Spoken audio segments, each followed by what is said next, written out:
अस्सलाम वालेकुम।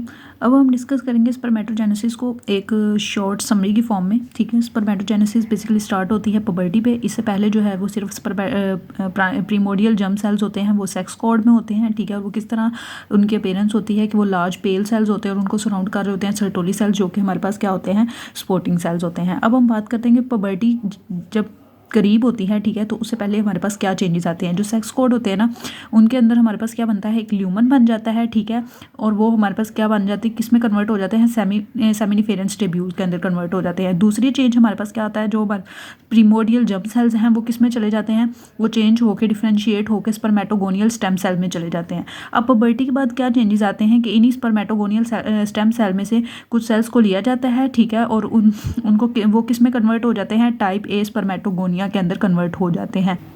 ये सेल्स जो टाइप ए स्पर्मेटोगोनिया है, ये एक लिमिटेड माइटोसिस के अंदर जाते हैं। ठीक है, एक लिमिट तक माइटोसिस करते हैं। ठीक है, फिर इनकी जो लास्ट माइटोसिस होती है ना, उससे हमारे पास टाइप बी स्पर्मेटोगोनिया प्रोड्यूस हो जाते हैं। टाइप बी स्पर्मेटोगोनिया देन किस में चले जाते हैं, प्राइमरी स्पर्मेटोसाइट में। ठीक है, और प्राइमरी स्पर्मेटोसाइट की जो प्रोफेज होती है ना, वो प्रोलॉन्ग होती है। वो कितने डेज की होती है, वो 22 डेज की होती है। जैसे ही प्रोफेज खत्म होती है, ठीक है, इमीडिएटली बाकी फेजेज जो है वो बहुत जल्दी कंप्लीट होती है। म्योसिस 1 यहाँ पे कंप्लीट हो जाती है। ठीक है, देन वो किस में कन्वर्ट हो जाता है, सेकेंडरी स्पर्मेटोसाइट के अंदर कन्वर्ट हो जाता है। ठीक है, सेकेंडरी स्पर्मेटोसाइट अपनी सेकंड म्योसिस कंप्लीट करता है और किसके अंदर कन्वर्ट हो जाता है, 4 स्पर्मेटिड्स के अंदर कन्वर्ट हो जाता है।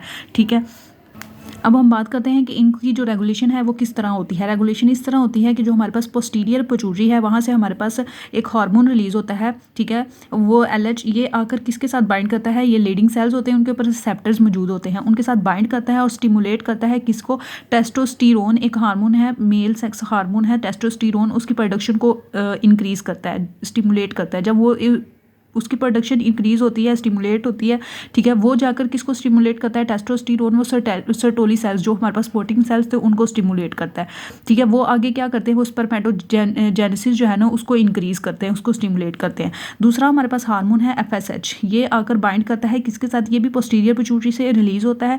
ठीक है, ये हमारे पास सर्टोली सेल्स के साथ बाइंड करता है, सर्टोली सेल्स को स्टिमुलेट करता है। ठीक है, वो सर्टोली सेल्स के साथ बाइंड करता है। ठीक है, सर्टोली सेल्स को स्टिमुलेट करता है कि वो प्रोड्यूस करे, क्या प्रोड्यूस करे, टेस्टिकुलर फ्लूइड प्रोडक्शन। ठीक है, और हमारे पास इंट्रासेलुलर एंड्रोजन रिसेप्टर प्रोटीन, ये एक प्रोटीन है। ठीक है, इनकी सिंथेसिस को क्या करे, इंक्रीज करे। ठीक है, नेक्स्ट हमारे पास होता है स्पर्मियोजेनेसिस। स्पर्मियोजेनेसिस बेसिकली हमारे पास क्या है कि स्पर्मेटिड्स जो होते हैं, ठीक है, वो कन्वर्ट हो जाते हैं किसके अंदर, मिच्योर स्पर्म के अंदर। इसके अंदर कुछ चेंजेस आती हैं। ठीक है, हमने पहले भी डिस्कस किया था, लेकिन ये हम इस समरी की फॉर्म में कर रहे हैं। ठीक है, तो हम क्विक एक रिव्यू दे रहे हैं। ठीक है, इसमें हमारे पास क्या चेंजेस आती हैं कि ये हमारे पास एक स्पर्मेटिड है। ठीक है, वो उसके अंदर क्या होगा, सबसे पहले हमारे पास एक्रोसोम बनेगा। एक्रोसोम ये सराउंड कर रहा होता है, हाफ ऑफ द न्यूक्लियस को सराउंड कर रहा होता है। ठीक है, इसके अंदर इंजाइम्स होते हैं जो हमारे पास पेनिट्रेशन में हेल्प करते हैं। पेनिट्रेशन किसकी कर रहे होते हैं, जो एग होता है, बेसिकली फर्टिलाइजेशन के दौरान हमें पता होता है कि स्पर्म्स जब एग को पेनिट्रेट करेगा, ठीक है, दोनों फ्यूज करेंगे तो हमारे पास फर्टिलाइजेशन होगी। ठीक है, तो पेनिट्रेशन किसने करनी होती है, स्पर्म ने जाना होता है एग के पास। ठीक है, और जाकर उसको पेनिट्रेट करना होता है और उसके साथ फ्यूज करना होता है। इसलिए हमारे पास स्पर्म्स को रिक्वायर होते हैं कुछ इंजाइम्स जो उसकी पेनिट्रेशन में हेल्प करें, ताकि उसकी जो एग की जो सेल मेम्ब्रेन है उसको पेनिट्रेट करके उसके सराउंडिंग जो सेल्स उन सबको पेनिट्रेट करके ही जाना होता है और फ्यूज करना होता है। ठीक है, तो ये एक्रोसोम जो है, इसमें हमारे पास क्या होते हैं, ये इंजाइम्स होते हैं। ठीक है, जो पेनिट्रेशन में हेल्प करते हैं। दूसरी चीज़ जो है वो हमारे पास क्या है, कंडेंसेशन ऑफ न्यूक्लियस हो जाती है। ठीक है, कंडेंस हो जाता है। तीसरी चीज़ में हमारे पास क्या होता है, फॉर्मेशन ऑफ ये नेक बनती है, मिडल पीस बनता है और ये टेल बनती है। ठीक है, ताकि इसकी मोबिलिटी को इंक्रीज किया जाए। ठीक है,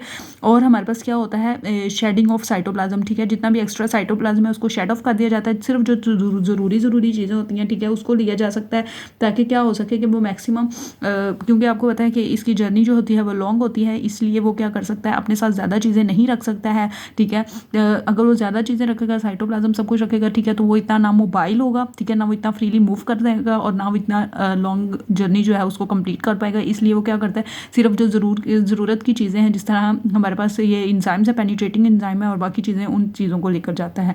ठीक है, तो ये हमारे पास चेंजेस आती हैं। ठीक है, स्पर्मेटिड से ये मैच्योर स्पर्म में कन्वर्ट हो जाता है। ठीक है, जो कि अब पेनिट्रेशन के काबिल होता है। ठीक है, तो इस प्रोसेस को हम क्या कहते हैं, स्पर्मियोजेनेसिस कहते हैं। ठीक है, अब क्या है कि हमारे पास एक जो मिच्योर स्पर्म्स को बनने में, ठीक है, ये जो सारा साइकिल है, ठीक है, मिच्योर स्पर्म इनको कितना टाइम लगता है, 74 डेज लगते हैं, ठीक है। और कितने स्पर्म्स डेली प्रोड्यूस होते हैं, 300 million cells sperm cells are produce daily, ठीक है। और हम ये चीज़ इस पैराग्राफ में ये चीज़ मेंशन है कि जो हमारे पास जब एक मिच्योर स्पर्म बन जाता है, ठीक है, तो वो पहले कहाँ आता है, सेमिनिफेरेंस ट्यूब्यूल्स में आता है, ठीक है। और वहाँ वो इतना ज़्यादा मोटाइल नहीं होता है, ठीक है। और उसकी वॉल्स की बेसिकली जब हमें पता है कि कॉन्ट्रैक्शन होती है, ठीक है, देन ही वो आगे आगे उसको पुश करती है, उसको मोबाइल बनाती। तो जब वो एपिडिडिमस में आता है, ठीक है, तो वो अपनी फुल मोबिलिटी को मोटिलिटी उसकी फुल हो जाती है, ठीक है, और वो फुल मोबाइल हो जाता है। देन वो अब जो है वो फ्रीली मूव कर सकता है, ठीक है, और पेनिट्रेट कर सकता है। Thank you.